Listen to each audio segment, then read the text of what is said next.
तुमसर परसिद्धवर्ण महान परिशिष्ट प्रतीके आविर्भूत यादविदासरण তদ্বসনতে প্রতি হই জাগ্রত হওয়া আগমন করো আমরা যেন একই অভিগমন করি এক উদ্দেশ্যে বাক কর্ম বিনিয়োগ করি এক নিরন্তরতায় সেই তাহাকে যেন জানিতে পারি শ্রদ্ধানুসৃত আপুর্য মানুষৈক প্রাণনায় একই মন্ত্রে একই মননের সমষ্টি উচ্চারণায় বৈশিষ্ট্য ক্রমে এক চেতন অভিমন্ত্রণে সৃষ্ট হবি ও শ্রেষ্ঠ হব নাই সমান আকুতি ও সম্মুখ হৃদয় জীবন বর্ধনের ঋদ্ধিমান হই স্বস্তি স্বস্তি স্বস্তি বন্দে লোকতিলকং সাততবার্তানি ভূষণং অমরকৃত্য তুষারণং প্রবুদ্ধং লোকজীবনং প্রণয় প্রমাত্ত জাগদীপনং বন্দে জীবন জীবনং সৎপুরুষং বানে বানে করো বিনতি রাধা স্বামী আগে দয়া করো দাতা মেরে চিত চরণ লাগে জনম জনম রহি ভোলম নহি পায়া ভেদা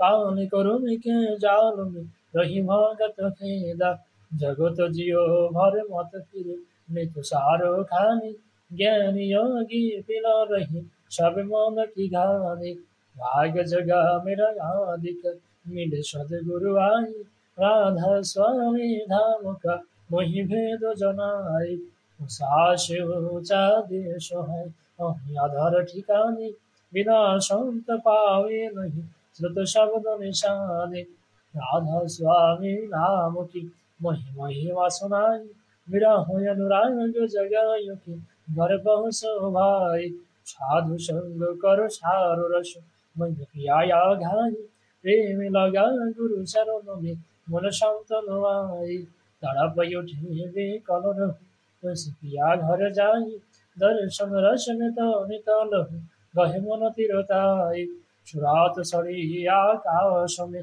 करे शब्द विलास धाम धाम निरखत चले पावे निज घर वास आशा मेरे मन बस रही तो उदास विनय सुन कृपा कर निज चरण निवास तुम बिन कोई समरथ नहीं जैसे मागो दान प्रेम धार बरिखा कर खोलो अमृत खाना दीन दयाल दया करो मेरे समरथ स्वामी शुकर करो गाँव तर तो राधा स्वामी तुम बिन कोई समरथ नहीं जैसे मागो दाना प्रेम धार बरिखा कर खोलो अमृत खाना दीन दयाल दया करो मेरे समरथ स्वामी शुकर करो गाँव तर तो राधा स्वामी शुकर करो गाँव तर तो राधा स्वामी बारे बारे करो जोड़ कर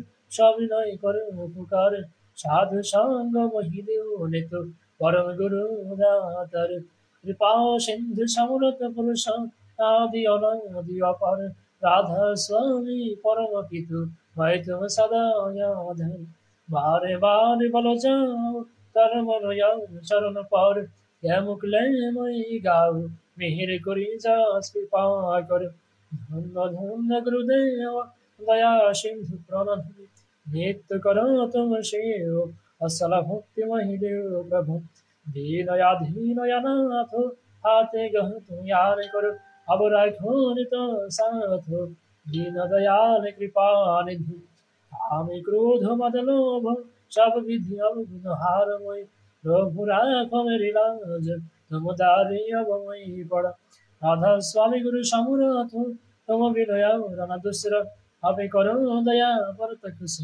तुम दारी की विलाप क्यों दया करो मेरे साया देव प्रेम की दात दुख सुख कुछ व्यापी नहीं छूटे समय उत्पात दया करो मेरे साया देव प्रेम की दात दुख सुख कुछ व्यापी नहीं छूटे समय उत्पात बाने बाने करो जोड़ कर सविनय करो पुकार साधु संग महिदेव नित परम गुरु दाम तार साधु संग महिदेव नित परम पिता तर हि परम कारुणिक हे सर्वानुशत व्यक्त प्राक प्रथम वाक सर्व सर्व हृदय प्राणन परिमल आदित्य ईश्वर जीव जगत के प्रतिभात रक्त मांस संकुलोद्भासित तुम्हें तुम्हार तत्जात सन्तान ये आमियो तुम्हार मेरे उत्थे এই ভারাক্রান্ত হৃদয়ের যা কিছু মলিনতা উৎসাহিত অমৃত আশিস যারা আমার দুঃখ দীর্ঘ বিপত্তি যা কিছু অবসাহিত করিয়া তোমার উদ্ভাসিত ক্রিয়াতুল আমি আমার আব্রহ্ম স্তম্ভ পর্যন্ত তোমাকে স্মরণ করিয়া অমৃত আচমনে পবিত্র হইলাম। আমি পবিত্র, আমি পবিত্র, আমি পবিত্র। বন্দে পুরুষোত্তমং তাং হিষ্টমুদয়ৎসবং শ্রীবিগ্রহং বৈশিষ্ট্যপ্রকং সমস্যারকং একাচারিণং সৃজনোচ্ছং তমীশ্বরং গুরুকাডপরায়ণং নিখিলজগজ্জীবজীবনবিশস্কন্ধিतं ব্যক্তাব্যক্তসর্বগং পরম দৈবतं নারায়ণং নমঃ। वत्स कुर्म फलदृश्य वामन शरीरम रामकृष्ण बुद्ध जिसु मोहम्मद रूपैतम चैतन्य रामकृष्ण अनुकूलं पूर्वातनि पुराणं शाश्वतं वर्तमानं व्यक्ति दंपति गृह समाज राष्ट्र उद्धार करणे रजन जाजनिष्ठ धृतिशय स्तने प्रवार्तकं राष्ट्रपति संयंत्रणे वर्णाश्रमानुशासकं आर्यचिरायणं आर्य कृष्ण तुरुज धूरित पल्लीनिकतरं आर्य भूमि धूलि पावन सदानंदगं सकल शिल्प विज्ञान पूर्णांग पुराणांग परात्पारकं धर्मज्ञानी त्रस्त भुवने वृत्तिर्घूर्णने सकल बाध्यमोहन सद्धर्म स्थापकं आप्रेन्तमिष्टमेकमद्वितीयं जीवादर्शमनोत्तमं प्रेमसमदनवापबुद्धितं मन्मथमन्मथं नवीनार्जतीर्थंकरं विचित्रलीलकं विश्वमिलनहावनं नवीनवददायिनं विनायकभास्करं रणोदण्डवदुरहे कुन्दे दृष्टविसृष्टलोके अभूतजमलच्चारपृथुदिङ्मण्डले जीवनदुर्दशिकलकं मित्रामित्रवल्लभं कल्किरीकुमुदग्रं नमामि विप्लवीनं प्रियं परमं कममपि करालं पुरुषोत्तमं पुरुषोत्तमं वन्दे पुरुषोत्तमम्। যিনি সব যাহা কিছুতে বৃদ্ধি প্রাপ্ত হইতে বিদ্যমান সেই ব্রহ্মকে নমস্কার করি। আর সেই ব্রাহ্মণ যিনি তাহাকে জানিয়াছেন তাহাকে আমার অশেষ নমস্কার। যে আচরণ তাহাকে জানা যায় সেই আচারকে যিনি আচরণ দ্বারা জানাইয়া থাকেন সেই আচার্যকে পরিপাত করিতেছি। যাহারা দ্রষ্টা পুরুষ সেই ঋষিদিগকে নমস্কার করি। যিনি মানুষের জীবন বৃদ্ধিকে সেবা ও সাহচর্য উদ্দীপ্ত করিয়া প্রত্যেক দীপ্তিমান সেই দেবতাকে নমস্কার করিতেছি। যাহা জানা গিয়াছে প্রকার জ্ঞানকে আমি আমার সর্বশরীর ও ইন্দ্র দ্বারা পরিপাত করিতেছি। আমি পরন্তরণের পরিশুদ্ধ সর্বপ্রাণ পোষণ করবে বায়ুকে প্রণাম করি। মৃত্যু যিনি জীবের জীবন বৃদ্ধিকে অপলাপ করিয়া স্থায়িত্বকে নিঃশেষ করিয়া দেন আমি তাহাকেও নমস্কার করতেছি যেন তাহা হইতে অমৃত বহন করতে পারি। যিনি সর্বপ্রত্যেকের ভিতর বিশেষ ভাব পরিব্যাপ্ত সেই বিষ্ণুকে আমি আশিস পরিমাণে প্রণাম করিতেছি। আর যাহাকে সবের প্রতীক আব্রহ্ম সর্বদেবময় আমার যোদ্ধাতা আমার সদ্গুরুকে অলিম পরিপাতে বারে বারে প্রণাম করি। যাহা কিছু জাত হইয়াছে তৎসমুদের জ্ঞানের কারণ যিনি তাহার নিমিত্ত তাদের সর্বস্নাত হইতেছি। তিনি আমাদের অরাতি বুদ্ধিকে দহন করুন। সেই অগ্নি সর্বপ্রকার দূরিত দুর্গতি হইতে নৌকা আজ আমার সিন্ধু পার করে তেমনই করিয়া আমার দিগকে উত্তীর্ণ করুন। ঊর্ধ্বগতি শিরস্তে প্রগতিপন্ন যদি পায় বৃদ্ধি বরং কৃষ্ণ পিঙ্গল দ্রুপায় বিশ্বপ্রতীক হে পুরুষ আমি তোমাকে নমস্কার করি। गुरुर्ब्रह्मा गुरुर्विष्णु गुरुर्देव महेश्वर गुरुरेव परम ब्रह्म तस्मै श्री गुरवे नमः। अखण्डमण्डलाकारं व्याप्तं येन चराचरं तत्पदं दर्शितं येन तस्मै श्री गुरवे नमः। अज्ञानतिमिरान्धस्य ज्ञानाञ्जनशलाकया चक्षुरुन्मिलितं येन तस्मै श्री गुरवे नमः। स्थावरं जङ्गमं व्याप्तं येन किरिच्छनं चराचरं तत्पादं दर्शितं येन तस्मै श्री गुरवे नमः। चिद्रूपेण परिव्याप्तं त्रैलोक्यं सारचरं तत्पदं दर्शितं येन तस्मै श्री गुरवे नमः। नागुरोधिकं तत्त्वं नागुरोधिकं तपो तत्त्वज्ञानं परं नास्ति तस्मै श्री गुरवे नमः। वन्नाथ श्री जगन्नाथ मद्गुरु श्री जगद्गुरु मदात्मा सर्वभूतात्मा तस्मै श्री गुरवे नमः। गुरुरादिरनादिस्य गुरुपरं दैवतं गुरुपरतं नास्ति तस्मै श्री गुरवे नमः। ब्रह्मानन्दं परं सुखदं केवलं ज्ञानमूर्तिं तदातीतं गगनसदृशं दत्तमस्यादिलक्ष्यम् एकं नित्यं विमानचलं सर्वदेशाक्षरभूतं भावातीतं त्रिगुणरहितं सद्गुरुं त्वां नमामि सद्गुरुं त्वां नमामि सद्गुरुं त्वां नमामि। एकमेव द्वितीयं शरणं पूर्वे समाप्रेतर प्रबुद्धारीश्वरी शरणं तद्वार्तिनवर्तिनपीतर शरणं सप्तानुगुणवर्णस्य शरणं पूर्वाप्राकवर्तमान पुरुषोत्तम शरणं इति दिवार्जय नमः। ईश्वरीय शब्दधर्म एतदेव शाश्वतं शरण्यं उपासमनन्द ब्रह्मानन्दं ब्रह्मैक्यमद्वितीयं तथागत सिद्धार्थिका भेद तथागत गृही वर्तमान पुरुषोत्तमं पूर्वे समाप्रेत विशिष्ट विषय विग्रह तदनुकूल शासनं हन्य शक्तिवर्णेतर चित्ताप्त वेदकृति परलोक दीवा श्रद्धया पूजा सदा सर्वर्ण समाधिको जीवन वर्धन नित्य पालने विहित सर्वानुलमासरा परमोत्कर्ष हितव स्वभाव परिध्वंसनस्तपति नमासं वन्दे पुरुषोत्तमं वन्दे पुरुषोत्तमं वन्दे पुरुषोत्तमम्।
वन्दे आर्षपितॄन् वन्दे मातृवर्गान् वन्दे अहं कृष्णदैवतन् वन्दे सदनुचन्द्रं वन्दे पुरुषोत्तमं परम प्रेममय जुग पुरुषोत्तम श्री श्री ठाकुर चंद्र जी की जय।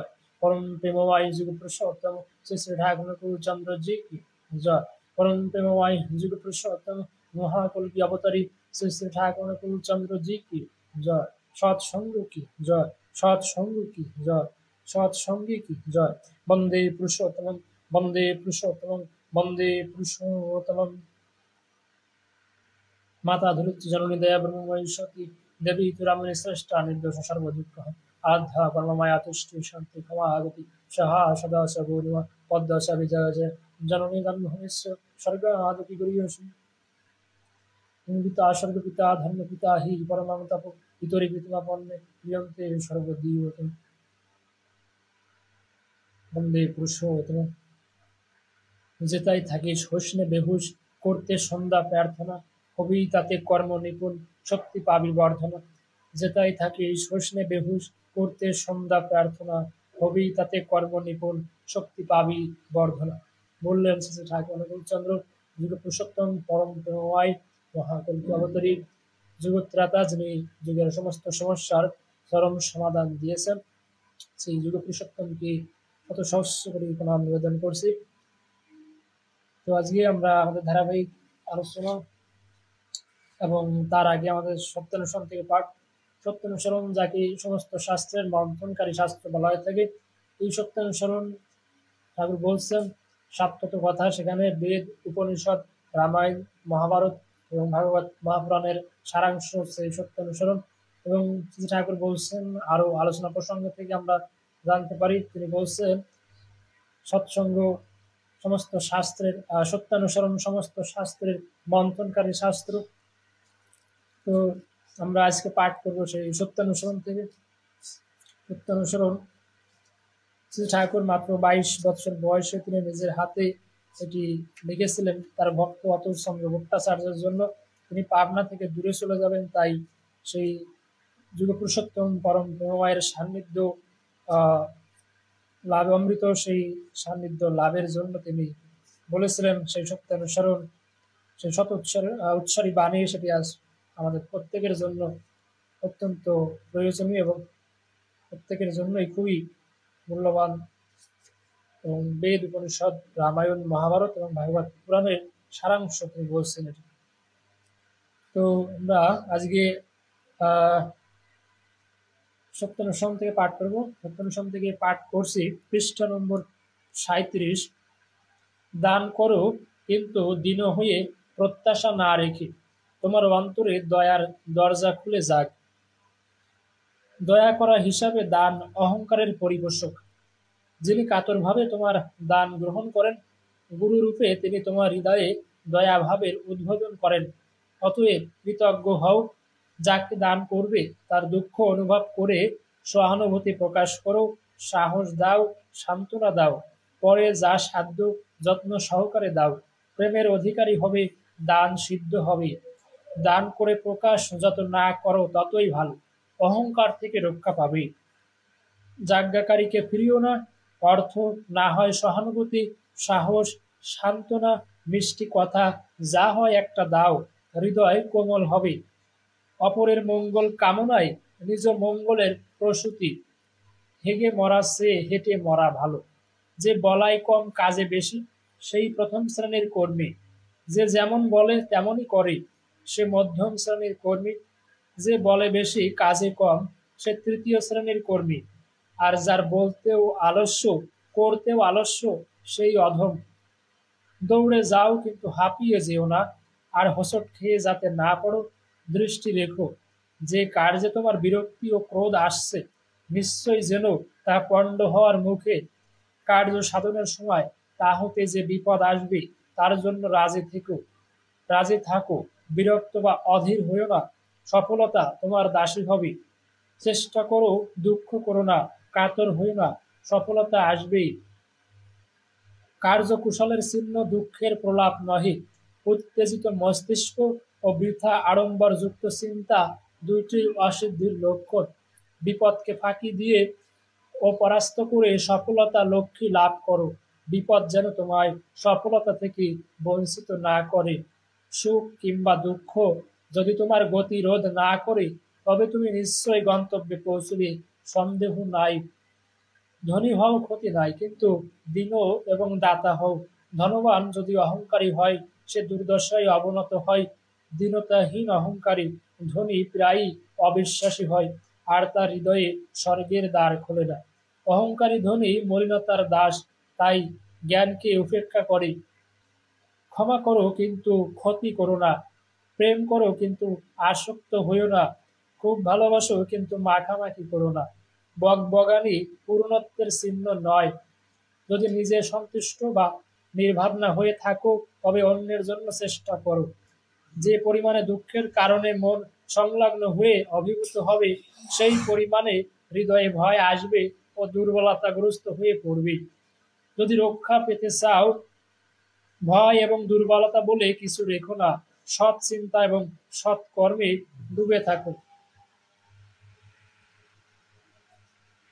অসতে আসক্তি থেকে ভয়, শোক ও দুঃখ আসে। অসৎ পরিহার করো, সতে আস্থাবান হও, ত্রাণ পাবে। সৎ চিন্তায় নিমজ্জিত থাকো।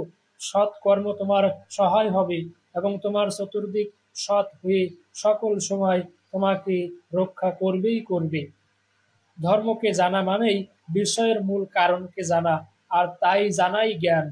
ওই মূলের দিকে অনুরক্তি ভক্তি, আর ভক্তির তারতম্য অনুসারেই জ্ঞানেরও তারতম্য হয়।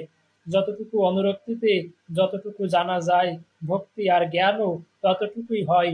তুমি বিষয়ে যতটুকু আসক্ত হও, বিষয় সম্বন্ধে তোমার জ্ঞানও ততটুকু হয়। জীবনের উদ্দেশ্য অভাবকে একদম তাড়িয়ে দেওয়া, আর তা কেবল কারণকে জানলেই হতে পারে। অভাবে পরিশ্রান্ত মনই ধর্ম বা ব্রহ্ম জিজ্ঞাসা করে, নতুবা করে না। কিসে অভাব যায়, আর তা কেমন করে? এই চিন্তাতেই পরিশেষে ব্রহ্ম জিজ্ঞাসা আসে। যার উপর বিষয়ের অস্তিত্ব, তাই ধর্ম। যতক্ষণ তা জানা যায় নাই, ততক্ষণ বিষয়কে ঠিক ঠিক জানা হয় নাই। বন্দে পুরুষোত্তম। আজকে এ পর্যন্তই। ঠাকুর বললেন, অন্য বাসায় নিজে থাকে ধর্ম বলে জানিস তাকে, মানুষ আপন টাকা পর, যত পারিস মানুষ ধর। আমরা আজকে সত্যানুসরণের এই পর্ব বা এই লাইভ অনুষ্ঠানে যে বিষয়গুলো আমরা জানলাম সেগুলো আবারও আমরা আপনাদের সামনে বাস্তবিকতার আলোকে সেটি বলার চেষ্টা করব। তো প্রথমে আমরা যেটি জানবো এবং যেটি আমরা পাঠ করেছি সেটি হচ্ছে অপরের মঙ্গল কামনায় নিজ মঙ্গলের প্রসূতি। এবং এই অপরের মঙ্গল কামনা করা নিজ মঙ্গলের প্রসূতি, এই বিষয়টি আমরা প্রত্যেকেই জানি এবং তার ফলাফল আমরা হয়তো অনেকবারই পেয়েছি। এবং যারা এই বিষয়ে অর্থাৎ অন্যের মঙ্গল কামনা করে নিজের মঙ্গল হয়নি এমনটি কখনো ঘটেনি, আজ পর্যন্ত কোনো রেকর্ড নাই, এ কথা বলা যেতেই পারে। তো পরবর্তীতে আরেকটি কথা আমরা নেব যে যে বলাই কম কাজে বেশি সেই প্রথম শ্রেণীর কর্মী, যে যেমন বলে তেমনই করে সে মধ্যম শ্রেণীর কর্মী। আর অধম কে বা তৃতীয় শ্রেণীর কর্মী বা কারা? ঠাকুর বলছেন যে বলে বেশি কাজে কম সে তৃতীয় শ্রেণীর কর্মী। আর যার বলতেও বলতেও আলস্য করতেও আলস্য সেই অধম। চমৎকার একটি কথা বলেছেন এই অধম। অনেকে বলে থাকেন আমি অধম সন্তান, এমনটি বলে থাকেন। আমি বলবো এমনটি বলা মোটেও ঠিক হচ্ছে কিনা সেটি একবার চিন্তা করবেন। যদি আপনার বলতেও আলস্য হয়, অর্থাৎ কথা বলতেও আলস্য এবং আপনি কোনো কাজ করার ক্ষেত্রেও আলস্য, তাহলেই কেবলমাত্র আপনি অধম নিজেকে বলতেই পারেন। তো আরেকটি বিষয়, তো চেষ্টা করো দুঃখ করো না, কাতর হয়ে না, সফলতা আসবেই। আমাদের জীবনে চলার পথে আমাদের বিভিন্ন সময় বিভিন্ন সমস্যার সম্মুখীন আমরা হই এবং প্রত্যেকের জীবনে সেটি রয়েছে, এটি স্বাভাবিক। তবে ঠাকুর বলছেন চেষ্টা করো দুঃখ করো না, কাতর হয়ে না, সফলতা আসবে।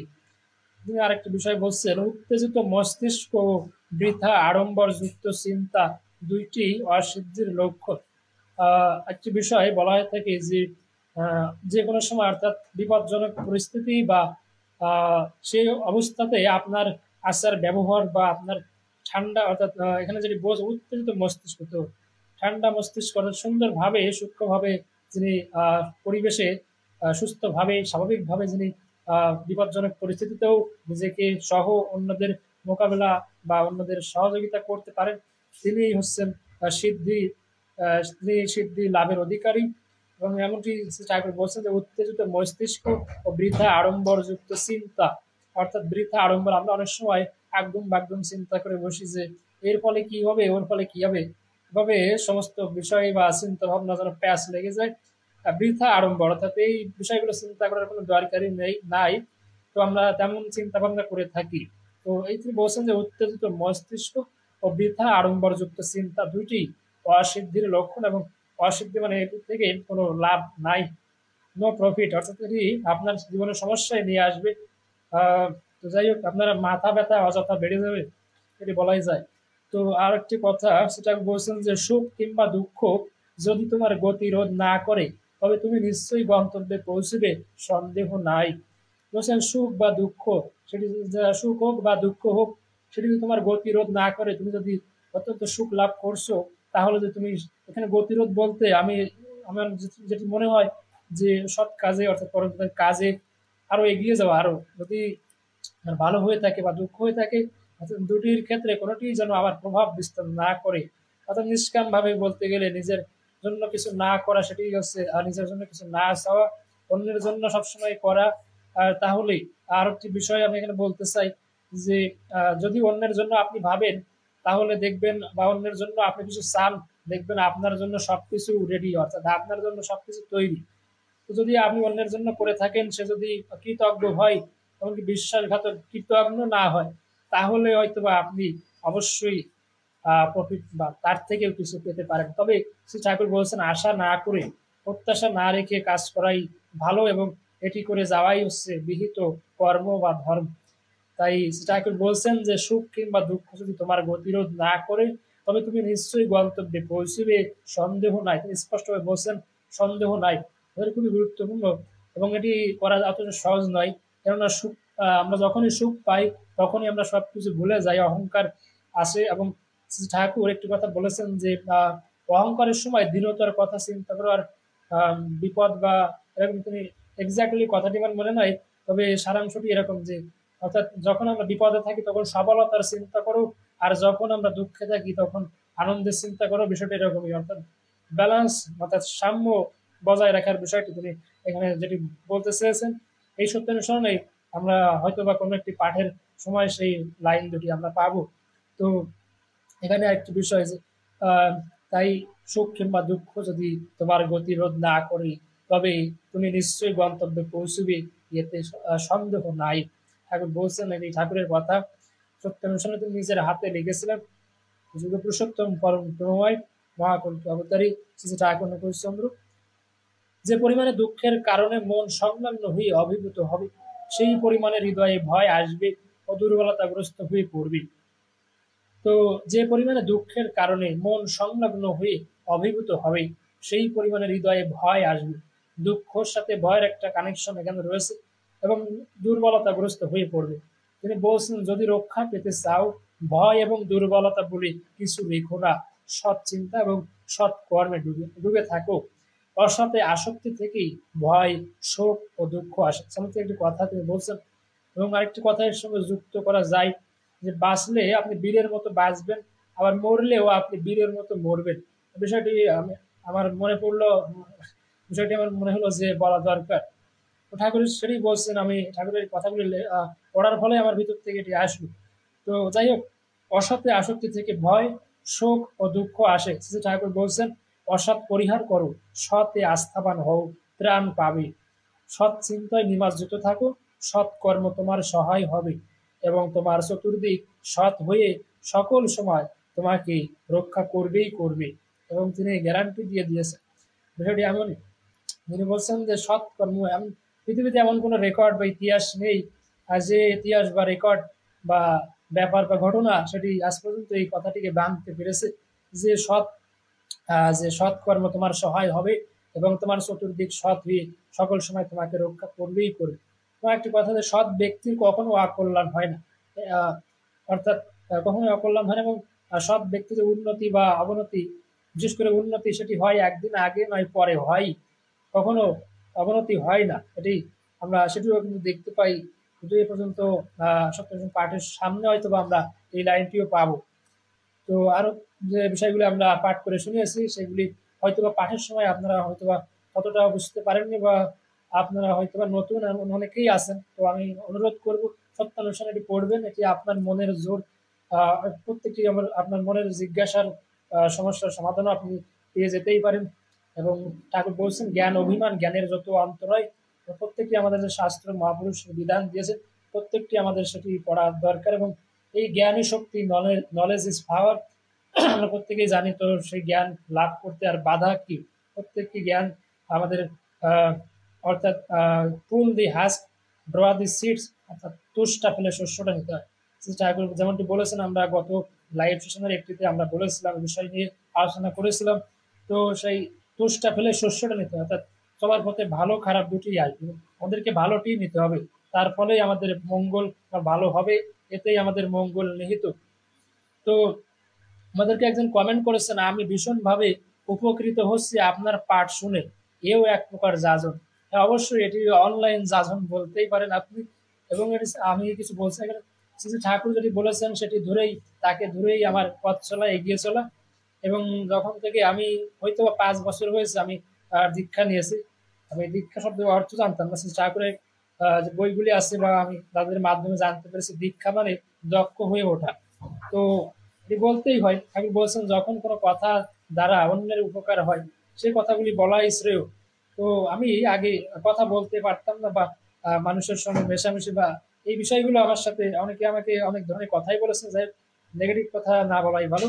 পজিটিভলি যেটা হচ্ছে, আমি এই যে ক্যামেরার সামনে, এই যে আপনি বলছেন যে আমি ভীষণভাবে উপকৃত হচ্ছি, অগ্নিবীণা রয়, জয়গুরু, আপনাকে অসংখ্য ধন্যবাদ আমাদের সঙ্গে যুক্ত হওয়ার জন্য। তিনি আরেকটু কমেন্ট করেছেন, জয়গুরু। এবং আরো অনেকেই কমেন্ট করেছেন। শিল্পা ঘটানি সরকার, তিনি লিখেছেন, জয়গুরু দাদা, আমি শিল্পা, জয়গুরু। নারু গোপাল দত্ত লিখেছেন, জয়গুরু। অসংখ্য ধন্যবাদ আপনাদেরকে। তো অগ্নিবীণা রয়, তিনি যেমনটি বলছিলেন যে আমি ভীষণভাবে উপকৃত হচ্ছি আপনার পাঠ শুনে, এও এক প্রকার যাজন। তাই আমি অবশ্যই বলবো, আপনার এই কমেন্টের সাপেক্ষে এটি এক প্রকার যাজন, মানে এটি যাজনই। ঠাকুর বলছেন যে কেউ যদি তোমার যাজন শোনার কথার মানে কথা বলার লোক নাও থাকে, তাও তুমি দেয়ালের সঙ্গে যাজন করো। এটি এতটাই গুরুত্বপূর্ণ এবং এটি পরীক্ষিত বৈজ্ঞানিক পন্থা। কেননা আমরা যজন যাজন ইষ্টভীতি যারা করে, এবং আমি বিশেষ বলতেই চাই আমি করি, এবং এর ফলে কি হয় এটি আমি ফল পেয়েছি, এবং আহ, সেটি আমি বলেওছি অনেক লাইভ সেশনে। তো অবশ্যই আপনাকে অসংখ্য ধন্যবাদ আমাদের এই কমেন্টটি করার জন্য, এবং যারা ভিডিওটি দেখছেন তারা হয়তো বা বুঝতে পারবেন যে, তো আমি আবারও পাঠে চলে যাই আমাদের সাধারণ আলোচনা। শ্রী ঠাকুর যেটি বলেছেন আমি তার সাপেক্ষে বলার চেষ্টা করেছি বাস্তবের সাথে। তো অবশ্যই আপনাদের প্রার্থনা এবং শুভকামনা এই পথকে আরো এগিয়ে নিয়ে যাবে, এই প্রত্যাশা রাখছি। তো শ্রী ঠাকুর বলছেন ধর্মকে জানা মানেই বিষয়ের মূল কারণকে জানা, আর তাই জানাই জ্ঞান, ওই মূলের দিকে অনুরক্তি ভক্তি। ঠাকুর বলছেন যে ভক্তি আসলে কি, তো এখানে তিনি বলছেন যে ওই মূলের দিকে অনুরক্তি ভক্তি। তো ওই মূলটা কি, তো তিনি বলছেন তার আগে যে ধর্মকে জানা মানেই বিষয়ের মূল কারণকে জানা। তো এখানে যদি ধর্মকে জানতে গেলে আবার বিষয়ের মূল কারণ বিষয়টি একটু প্যাচ লেগে যায়। তো ধর্মকে জানা মানেই বিষয়ের মূল কারণকে জানা, ওই মূল কারণটা আবার কি, তাই জানাই ঠাকুর বলছেন জ্ঞান। আবার তিনি বলছেন ওই মূলের দিকে অনুরক্তি ভক্তি। তো এর ব্যাখ্যা দিতে গেলে এখানে ভক্তি কথার সূত্র ধরে এছাড়া যাওয়ার উপায় বা সেরকম বুদ্ধি বা ক্ষমতা আমার এই পর্যন্ত বা এই মুহূর্তে আমি বলতে পারছি না। এবং শ্রী ঠাকুর যদি বলেছেন তার সূত্র ধরেই আমি বলতে চাই যে শ্রী ঠাকুর বলেছেন যে ভক্তি কি, তো সৎ সংযুক্তি সহিত, অর্থাৎ সৎ সংযুক্ত থাকার চেষ্টাকেই হচ্ছে ভক্তি বলে। তিনি বলছেন ভক্তির যে ক্রম উন্নতি বা ভক্তির যে গাঢ়ত্ব এটি হচ্ছে প্রেম। এবং এই প্রেমের তিনি বলছেন প্রেমের সঙ্গ করো, তাহলে সহজেই তুমি তার মানে দেখা পাবে। তো সেই দিক থেকে এই বিষয়গুলির সাথে মিল রেখে আমরা বলতেই পারি যে ধর্মকে জানা মানে সেই বিষয়ের মূল কারণ। আর এই সেই মূল কারণ হচ্ছে সেই অনাদিরাদি, সেই গোবিন্দ, সেই সচ্চিদানন্দ, সেই আহ ঈশ্বরকে তিনি, অর্থাৎ তিনি যে মূল কারণ, যিনি আমাদের মূল কারণ, যার কারণেই পৃথিবীতে আমরা আসি, সেই পরম ব্রহ্মকেই তিনি বুঝিয়েছেন। আমি এটাই মনে করি, আমার যে বুদ্ধি জ্ঞান সীমানা আছে আমি সেটাই মনে করছি। আর আপনারা হয়তো জানলে অবশ্যই কমেন্টে জানাবেন। তো এটাই হচ্ছে ভক্তি, সৎ সংযুক্ত থাকার চেষ্টাকেই ভক্তি বলে। তিনি বলছেন ওই মূলের দিকে অনুরক্তি হচ্ছে ভক্তি। তাহলে ওই মূলের দিকে, সতের দিকে, ওই সেই সৎ সচ্চিদানন্দ বিগ্রহ, নর বিগ্রহ, ওই তার মাধ্যমেই সেই ঈশ্বরের সান্নিধ্য পাওয়া যায়। কোনো মাধ্যম ছাড়া কিন্তু আমরা ঈশ্বরের কাছে যেতে পারবো না, এটি অবশ্যই মনে রাখবেন। সেজন্য সদ্গুরু ধরা অবশ্য আমাদের দরকার। এবং সেটি শ্রী চৈতন্য মহাপ্রভু তিনি সেটি চমৎকার ভাবে জন্মের শুরুতেই কিন্তু তার প্রমাণ দিয়ে গিয়েছেন, সেটি আর বলার অপেক্ষা রাখে না। তো ওই মূলের দিকে অনুরক্তি ভক্তি, আর ভক্তির তারতম্য অনুসারেই জ্ঞানেরও তারতম্য হয়। এই ভক্তি যেমনতর হবে কোনো বিষয়ের সঙ্গে, তখন তার জ্ঞানের তারতম্য কম বেশি লেভেলটা ঠিক সেইভাবে ওঠানামা করবে। যতটুকু অনুরক্তিতে যতটুকু জানা যায়, আর ভক্তি আর জ্ঞানও ততটুকুই হয়। শ্রী ঠাকুর এই কথাগুলো বলছেন, চমৎকার এই বিষয়গুলি তিনি বলছেন। সত্যানুসরণ বেদ উপনিষদ রামায়ণ মহাভারত ভাগবত মহাপুরাণের সারাংশ। আপনি জানেন শ্রীমৎ ভাগবতের ভ দিয়ে ভক্ত ভক্তি, এবং গতে জ্ঞান, বতে বৈরাগ্য, আর ততে তত্ত্ব, অর্থাৎ ভক্তি জ্ঞান বৈরাগ্য যে তত্ত্ব সেটি মিলে গেছে ভাগবত। এবং আমি একটি পাঠকের আলোচনা শুনে এই বিষয়গুলো সম্পর্কে জেনেছি। তো সঠিক রেফারেন্স আমার কাছে নাই, যেটি ঠাকুরের যে সদ্গ্রন্থগুলি রয়েছে সেখানে কিন্তু রেফারেন্স দেওয়া রয়েছে। তো আমি এই বিষয়টিতে জন্য যে ভাগবতের যে অর্থ যেটি আমি এই মুহূর্তে বললাম একটু আগেই, সেটির রেফারেন্স আমি দিতে পারবো না, তবে হয়তোবা শ্রীমৎ ভাগবতে সেখানে লেখা বা সেখানে কোট করা থাকতেও পারে। পরবর্তীতে চলে যাব। তাই বলছিলাম বেদ উপনিষদ রামায়ণ মহাভারত শ্রীমৎ ভাগবত মহাপুরাণের যে সারাংশ শ্রী ঠাকুর বলছেন শাশ্বত কথায়, সেখানে তিনি বলেছেন যে এটি হচ্ছে সত্যানুসরণ সমগ্র শাস্ত্রের মন্থনকারী শাস্ত্র। সেটি এমনি এমনি তিনি বলেন, তার পেছনে যে কারণগুলি রয়েছে হয়তো বা এটি অধ্যয়ন করলে বুঝতে পারবেন যে কতটা সূক্ষ্মতর তত্ত্ব সেই তিনি এখানে দিয়ে। তো তুমি বিষয়ে যতটুকু আসক্ত হও, বিষয় সম্বন্ধে তোমার জ্ঞানও ততটুকুই হয়। কোনো একটা বিষয়ে আমি যতটুকু অ্যাটাচড হব, আসক্ত হব, ততই কিন্তু বিষয় সম্বন্ধে আমার জ্ঞান তত বাড়বে, সেটাই স্বাভাবিক। শ্রী ঠাকুর বলছেন বিষয় সম্বন্ধে তোমার জ্ঞানও ততটুকু হয়। তো এই সহজভাবে সহজ কথাগুলি তিনি যেভাবে বলেছেন আমরা কিন্তু আমাদের মাথায় সেগুলি আনতে পারি না। তিনি বলেছেন বলে কিন্তু আমরা বিষয়গুলি চিন্তা করতে পারছি। এটাই হচ্ছে আমাদের পার্থক্য, বা আমরা সাধারণ মানুষ সেই মহাপুরুষের তাদের যে পথ চলা, তাদের পদাঙ্ক অনুসরণ করেই আমরা একমাত্র উন্নতির পথে আরো এগিয়ে যেতে পারবো। এবং এটি একটি পথ, এটি আসলে পথ। তো জীবনের উদ্দেশ্য অভাবকে একদম তাড়িয়ে দেওয়া, আর তা কেবল কারণকে জানলেই হতে পারে। এটি এমন ব্যাখ্যা করা যায় যে জীবনের উদ্দেশ্য, আমাদের মানব জীবনের উদ্দেশ্য কি, এ সম্পর্কে আহ, সেই পুরুষোত্তম আহ, শ্রী শ্রী রামকৃষ্ণ পরমহংসদেব চমৎকারভাবে বলছেন যে মানব জীবনের উদ্দেশ্য হচ্ছে ঈশ্বর লাভ। আর প্রত্যেকেই জানেন স্বামী বিবেকানন্দ এবং ঠাকুর রামকৃষ্ণ পরমহংসদেবের মধ্যকার তিনি রামকৃষ্ণ পরমহংসদেব সম্ভবত কতবার তিনি দীক্ষা নিয়েছিলেন এটিও আমার মনে পড়ছে না এই মুহূর্তে, এবং স্বামী বিবেকানন্দ সেটিও এক্স্যাক্টলি আমি মনে করতে পারছি না, তবে অনেকবার দীক্ষা নিয়েছিলেন এটি আমি বলতে পারি স্পষ্টভাবে। তো স্বামী বিবেকানন্দ যখন শ্রী রামকৃষ্ণ পরমহংসদেবের কাছে আসলেন, এবং তিনি আরো এর আগে অনেক জায়গা থেকে এই দীক্ষা নিয়েছিলেন, এবং আমরা এটিও জানি শ্রী রামকৃষ্ণ পরমহংসদেব সব মতেই তিনি সাধনা করেছিলেন, এবং তিনি শেষে বলেছিলেন, তিনি এমনি এমনি বলেননি, সেই পুরুষোত্তম শ্রী শ্রী রামকৃষ্ণ পরমহংসদেব তিনি বলেছিলেন যত মত তত পথ। তিনি কিন্তু সমস্ত সম্প্রদায়, সমস্ত মতেই তিনি উপাসনা করেছিলেন এবং তিনি এক ঈশ্বরকেই পেয়েছিলেন। এ থেকে আরো স্পষ্ট হয়ে ওঠে। এবং সেই পরমাংশ কেন বলা, সকল আরো বিস্তারিতভাবে আমি যেহেতু এই বিষয়ে অতটা জানি না, সে কারণে আমি বলতে চাচ্ছি না। তো আমি অল্প যেটুকু জানি হয়তো বা আপনাদের উপকারে আসতে পারে, সেদিক থেকে চিন্তা করে এই বিষয়গুলো বলা।